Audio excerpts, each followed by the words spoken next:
ಪೀಠಿಕೆ ಹೊಸ ವರ್ಷವು ವಿಶ್ವಾದ್ಯಂತ ಅತ್ಯಂತ ಸಡಗರದಿಂದ ಆಚರಿಸಲಾಗುವ ಹಬ್ಬಗಳಲ್ಲಿ ಒಂದಾಗಿದೆ.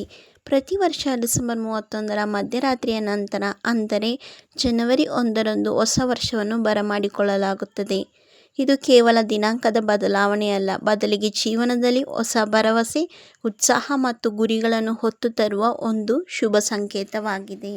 ಆಚರಣೆಯ ರೀತಿ: ಹೊಸ ವರ್ಷದ ಮುನ್ನಾ ದಿನ ಜನರು ಪಟಾಕಿಗಳನ್ನು ಸಿಡಿಸಿ, ಹಾಡು ಕುಣಿತಗಳ ಮೂಲಕ ಸಂಭ್ರಮಿಸುತ್ತಾರೆ.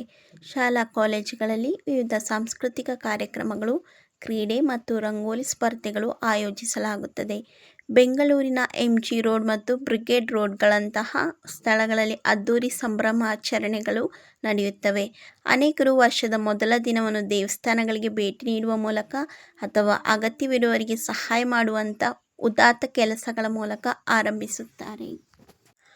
ಹೊಸ ನಿರ್ಣಯಗಳು: ಹೊಸ ವರ್ಷವು ನಮಗೆ ಹಳೆಯ ತಪ್ಪುಗಳಿಂದ ಕಲಿಯಲು ಮತ್ತು ಹೊಸ ಬದಲಾವಣೆಗಳನ್ನು ಅಳವಡಿಸಿಕೊಳ್ಳಲು ಅವಕಾಶ ನೀಡುತ್ತದೆ. ಈ ಸಮಯದಲ್ಲಿ ಜನರು ಅನೇಕ ನಿರ್ಣಯಗಳನ್ನು ಕೈಗೊಳ್ಳುತ್ತಾರೆ. ಅವುಗಳೆಂದರೆ ಆರೋಗ್ಯದ ಕಡೆಗೆ ಗಮನ, ಪ್ರತಿದಿನ ವಾಕಿಂಗ್ ಅಥವಾ ವ್ಯಾಯಾಮ ಮಾಡುವುದು, ಕೆಟ್ಟ ಅಭ್ಯಾಸಗಳ ತ್ಯಾಗ, ಅತಿಯಾದ ಮೊಬೈಲ್ ಬಳಕೆ ಅಥವಾ ನಕಾರಾತ್ಮಕ ಆಲೋಚನೆಗಳಿಂದ ದೂರವಿರುವುದು, ವೈಯಕ್ತಿಕ ಬೆಳವಣಿಗೆ, ಹೊಸ ವಿಷಯಗಳನ್ನು ಕಲಿಯುವುದು ಮತ್ತು ಓದಿನಲ್ಲಿ ಆಸಕ್ತಿ ತೋರುವುದು.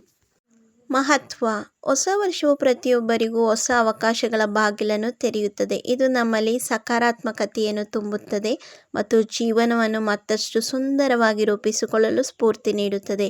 ಜಾತಿ ಮತ ಭೇದವಿಲ್ಲದೆ ಎಲ್ಲರೂ ಒಗ್ಗೂಡಿ ಆಚರಿಸುವ ಈ ಹಬ್ಬವು ಸಾಮಾಜಿಕ ಸಾಮರಸ್ಯವನ್ನು ಹೆಚ್ಚಿಸುತ್ತದೆ. ಉಪಸಂಹಾರ: ಹಳೆಯ ಕಹಿ ನೆನಪುಗಳು ಮರೆತು ಹೊಸ ಆಸೆ ಆಕಾಂಕ್ಷೆಗಳೊಂದಿಗೆ 2026ನೇ ವರ್ಷವನ್ನು ಸ್ವಾಗತಿಸೋಣ. ಈ ವರ್ಷವು ಎಲ್ಲರಿಗೂ ಶಾಂತಿ, ಸಮೃದ್ಧಿ ಮತ್ತು ಯಶಸ್ಸನ್ನು ತರಲಿ ಎಂದು ಆಶಿಸೋಣ.